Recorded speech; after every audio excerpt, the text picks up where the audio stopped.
네, 반갑습니다. 하와이비치입니다. 선별된 좋은 리포트를 함께 읽어보고 분석해보는 시간을 갖고 있습니다. 퀀트K에서 좋은 기업을 선별하듯이 같이 읽어보고서 숨은 뜻이나 배경들을 이제 파악해보자 하고요. 그리고 작성자, 창작자의 의도를 좀 더 단어 선택이나 구성, 제목 이런 부분들을 어떤 배경에서 이런 말들이 나왔는가 창작자들의 의도를 생각해보면서 한번 이렇게 차근차근히 읽어봤으면 좋겠고요. 제가 시작하기 앞서서 항상 안내문으로 매수매도 추천 아니라고 말씀을 드리는 점 좀 분명하게 인지하시고 이렇게 썸네일이 조금은 자극적일 수 있어요. 근데 그런 부분은 이 기업을 꼭 한 번씩은 보셨으면 좋겠다 하는 차원에서 이제 조금은 더 주목을 끌기 위한 부분도 있으니까요. 그런 부분을 좀 감안해서 이게 매도 추천은 아니고 공부를 위한 산업이나 이런 섹터에 대한 더 깊은 이해를 하기 위한 부분이라고 생각해 주시면 감사하겠습니다. 그리고 2월 4일 날 저희가 오픈했던 오프라인은 다 이제 잘 진행을 했고요. 온라인 강의가 오픈했으니까 그것도 이제 더보기란에서 한번 참조해 주시면 감사하겠습니다. 오늘 가져온 리포트는 ISC라는 기업인데요. 그 ISC가 이제 어떻게 이런 좋은 제목으로 이렇게 리포트가 나왔는지 한번 읽어보고 그 배경에 대해서 좀 말씀을 드리는 시간을 가지려고 해요.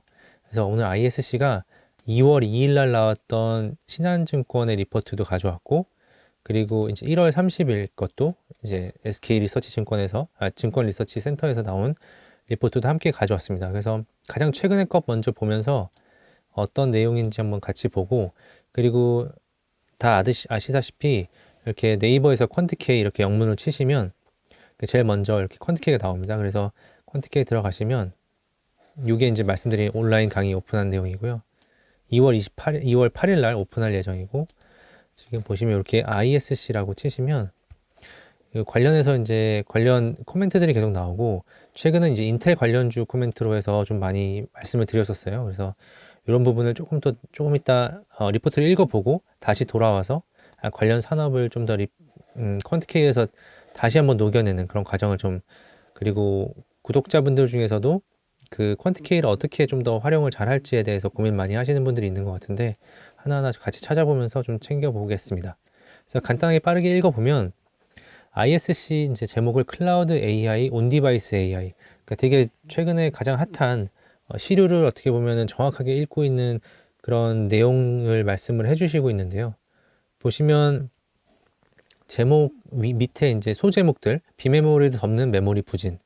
그래서 아마 비메모리를 확장한다는 그림일 것 같아요. 이렇게 말씀을 하시는 거 보면. 그래서 메모리가 부진한데 비메모리가 그걸 다 카바치고도 남는다. 뭐 이런 정도의 느낌으로 읽어보시면 좋을 것 같고, 그리고 클라우드 AI 플러스 온디바이스 AI 요 두 개 다 수혜를 보나 봐요. 그래서 이 부분도 어떻게 보면 이제 클라우드 AI 같은 경우는 클라우드라는 키워드 자체는 2017년, 18년도에 가장 핫한 어떤 반도체를 꿰뚫는 어떤 단어였다면, 이 AI가 붙으면서 AI 이제 서버 이런 쪽도 같이 말씀을 하실 것 같고, 온디바이스 AI는 다들 아시다시피 뭐 핸드폰이나 노트북, 패드에 들어가는 그런 솔루션들을 말씀을 하시는 건데 가장 최근에 핫한 어떤 키워드가 되겠죠.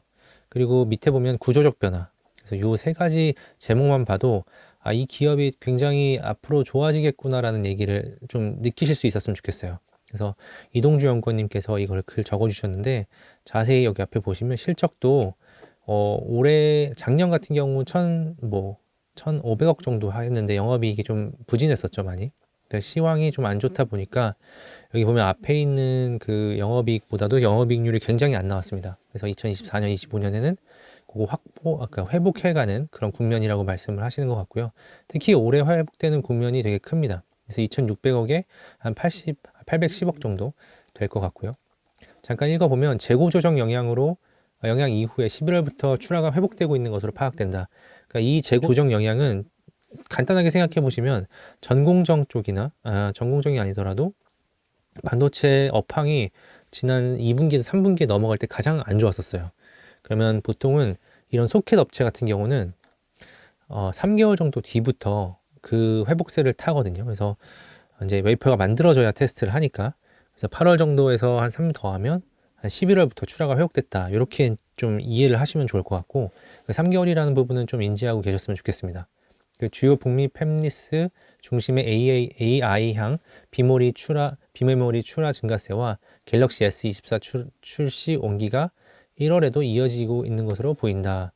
그래서 최근에 좋았다 말씀을 하시는 거고, 베트남 신규 공장도 셋업을 마치고 공장률을 빠르게 끌어올리는 중이다. 이 베트남 공장 같은 경우는 아무래도 계속해서 시장에서 단가에 대한 어떤 경쟁력을 확보하기 위해서 계속해서 이제 조금 더 인건비가 싸고 운영비가 싼 데로 이렇게 계속 이동해 가시는 것 같아요.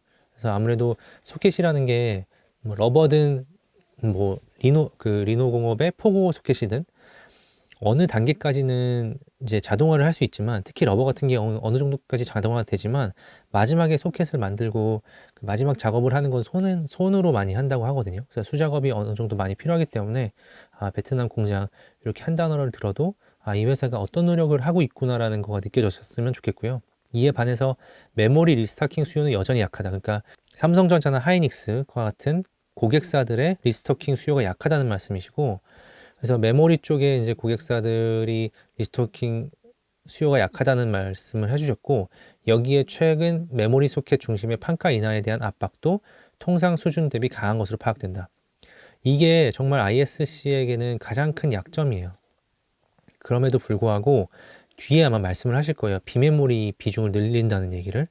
여기도 말씀하셨는데 70% 정도 되니까 요거를 좀 더 믹스를 살려서 조금 더 개선하고 조금 더 비메모리를 넓히면 이 메모리 중심의 어떤 그 사업 구조였을 때는 아무래도 메모리가 그 물량이 많기 때문에 고객사로부터 어떤 집중적인 단가 인하 요구를 많이 받거든요. 그래서 그런 부분들을 염두에 두고 말씀을 하신 것 같아요. 그래서 그런 것들을 우리가 하나하나 캐치를 했으면 좋겠다. 그리고 클라우드 AI, 온디바이스 AI. 그래서 온디바이스 AI 시장 개화에 따른 칩셋 단어에서의 핵심은 NPU 기능의 고도화. 결국 AP, CPU 등의 I/O 단자 증가로 이어지며 소켓 업체에도 낙수 효과가 나타나게 된다. 이걸 잘 이해하셔야 되는데, 예전에는 이런 영역이 어떻게 보면 포고 소켓의 어떤 영역이었지만 지금 점점 러버로 넘어오고 있거든요. 러버도 본인이 가진 단점들을 극복해 나가면서 발전하고 있는 상황이었기 때문에 계속 이런 게 수혜로 계속 픽이 되는 거고요. 동사 역시 플래그십 모델 AP향 양산용 벤더 중 하나로 온디바이스 AI 시장 확대로부터 소외될 이유는 없다. 그래서 온디바이스 AI 시장이 커지면 수혜다라는 걸 말씀하시는 거고, 전방 투자와 시장 규모 관점에서 여전히 클라우드 AI가 더욱 눈에 띈다. 이게 뭐냐면 러버 같은 경우는 좀 더 대면적에 좀 더 특화가 되어 있기 때문에 이런 어떤 미세화보다는 좀 대면적에 돼 있고 대량 생산에 특화가 돼 있다 보니까 아무래도 클라우드에 들어가는 칩들이 좀 더 뭐 다른 데 들어가는 데 비해서는 굉장히 칩이 좀 큰 편이거든요. 그래서 그런 것들을 말씀하시는 거고, 여기 보시면 자, AI 서버 중심으로 24년 반부터 반등할 전망이다. 이렇게 캐펙스도 늘어날 거다라고 말씀하셨고, 그리고 올해 성장축은 클라우드 AI 통한 성장이면은 변함이 없다. 그렇게 하시면서 마지막에 부분이 되게 중요한데, SKC 내 반도체 소재 부품 사업에 대한 재편이 예상된다. 왜냐면 SKC가 이 회사를 인수하고 SKC 안에서 계속해서 반도체 소재 부품 사업을 계속 붙이려고 해요. 그래서 그 과정 속에서 ISC가 어떤 뭐 자매 회사들과 또는 자회사를 만들 수도 있고 굉장히 시너지를 낼 수 있다라는 걸 말씀을 하시는 겁니다. 그래서 이 부분은 캐치를 잘 하셨으면 좋겠고요. 이렇게 내용들은 여기 뒤에 보시면 이런 거 이제 어플리케이션별 비중 이렇게 나와 있다는 거, 그리고 이 부분이 가장 중요합니다. 이 메모리 부분이 계속 줄어드는 부분 잘 체크해 보시면 좋을 것 같고, 이게 이제 2월 2일 날 나왔던 부분인데 신한투자증권의 오강호 연구원님께서 간단하게 말씀 써주셨는데, 이게 2024년 쉽지 않은 연초 주가 흐름 반등을 기대하는 이유, 반등이 나올 거다라고 말씀하시는 거예요. 그리고 여기 밑에 보면 목표 주가는 11만원 매수 의견 유지. 지금 이제 이때 당시에 주가를 보시면 주가가 71,600원.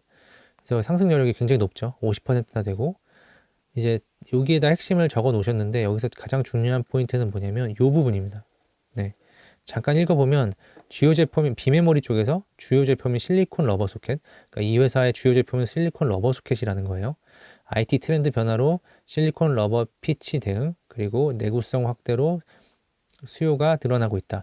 아까 말씀드린 것처럼 이런 내구성이나 어떻게 보면 피치, 이렇게 어떻게 보면 적은 피치를 대응할 수 있는 부분들은 예전에 이제 포고의 영역이기도 했지만 이런 부분은 러버가 이제 개발이 더 잘 되면서 수혜를 받고 있다라고 보시면 될 것 같고, 그 비메모리 쪽에 러버 소켓의 수요가 양산용으로 확대된 배경이다 이렇게 말씀하시는 건 이 줄도 굉장히 중요한 얘기입니다. 그러니까 R&D에서 시작했을 때는 보통 양산으로 갈 때 한 번 더 비딩을 하게 되는데, 요즘에는 칩의 어떤 미세화가 높아지기 때문에 기존에 R&D 했던 물량이 계속 양산으로 이어지는 그런 경향을 갖고 있다는 거 참고해 주시면 좋을 것 같고, 글로벌 고객사 향 수요 확대 및 고객사 다변화가 주요 성장 모멘텀으로 자리매김할 수밖에 없다.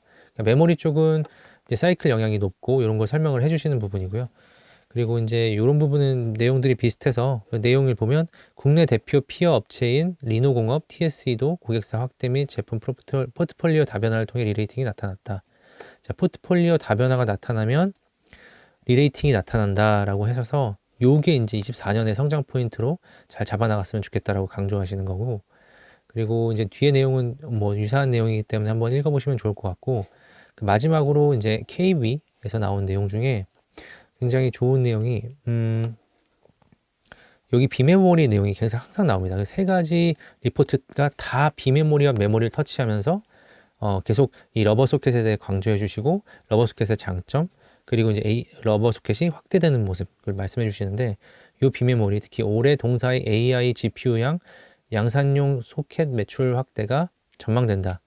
그리고 동사는 북미 AI GPU 고객사에 22년 R&D용 소켓을 작년 7월부터 초기 양산용 소켓을 공급했다. 이게 이제 북미 AI GPU 같은 경우는 뭐 대표적인 회사가 엔비디아나 이렇게 AMD가 되겠죠. 그러니까 올해는 ISC 비메모리 소켓 매출의 40%가 AI GPU 소켓에서 발생할 전망이다. 이게 2022년에 이렇게 열심히 해놨기 때문에 지금 이렇게 빛을 발할 수 있다는 걸 강조하시는 거예요. 그래서 여기서도 말씀드렸듯이 신한에서 말씀하신 것처럼 R&D로 시작했던 것들이 양산으로 이어지는 흐름, 요걸 잘 캐치하셔야 된다는 거죠.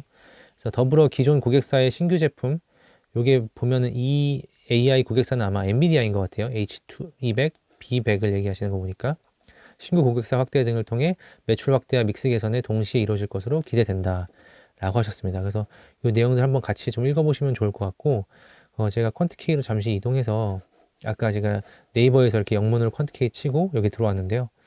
보시면 최근에 저희가 강조해서 드리는 말씀이 인텔 관련주 코멘트입니다. 그래서 인텔과 거래를 하거나 또 인텔과 인텔이 지금 글로벌 미국의 지원을 받아서 글로벌 공장들을 많이 지으려고 하는 과정에서 수혜를 볼 수 있는 기업들을 다 이유와 어떤 근거들을 말씀을 드렸는데, ISC, 원익 QNC, 월덱스도 요 인텔하고도 계속 비즈니스를 해왔기 때문에 수혜를 볼 수 있다. 그래서 얼마나 더 확대되는지 분명히 잘 지켜봤으면 좋겠다라고 말씀을 드리는 거고, 여기 보시면 이렇게 인텔 관련주 코멘트 또 여기서 말씀을 좀 계속 드렸었어요. 그래서 요 코멘트들을 이렇게 보시면서 이제 과거 순에서 이렇게 다시 올라가시면 계속해서 이제 뭐 ISC의 3분기 IR 내용 이런 데를 보시면 요 내용에서 점점 이 날짜가 현재로 가까워지면서 시장에서 ISC가 어떻게 변하는지, 단어 선택은 어떻게 바뀌는지, 회사의 톤은 어떻게 바뀌는지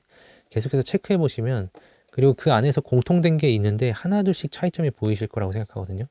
그래서 관심 기업들을 하나하나 이렇게 찾아보면서 그 차이점은 무엇인지 발견하시면 그게 어떻게 보면은 투자의 포인트가 되지 않을까 싶거든요. 그래서 이제 계속해서 저희가 리포트를 읽어 드릴 때 이제 또 나중에는 중복되는 기업들이 나올 거예요. 그래서 중복되는 기업이 나오면 또 그때는 또 다른 느낌으로 읽어볼 수 있고, 회사가 그때는 또 변하는 생물처럼 이렇게 또 바뀌어 있을 거기 때문에 그때 또 차이점을 좀 말씀을 드리면서 이렇게 좀 말씀드릴 수 있도록 하겠습니다. 네. 일단은 뭐 오늘은 이렇게 ISC에 대해서 조금 말씀을 드렸고, 그리고 이렇게 좀 마치기 전에 계속해서 댓글이나 이런 어떤 뭐 좋아요, 구독 이렇게 눌러주시면 저희가 굉장히 힘이 되니까요. 그래서 계속해서 이렇게 피드백을 주시면 감사하겠습니다. 그래서 종종 이렇게 좋은 리포트를 선별해서 함께 읽어보고 분석해보는 시간을 갖고자 하고요.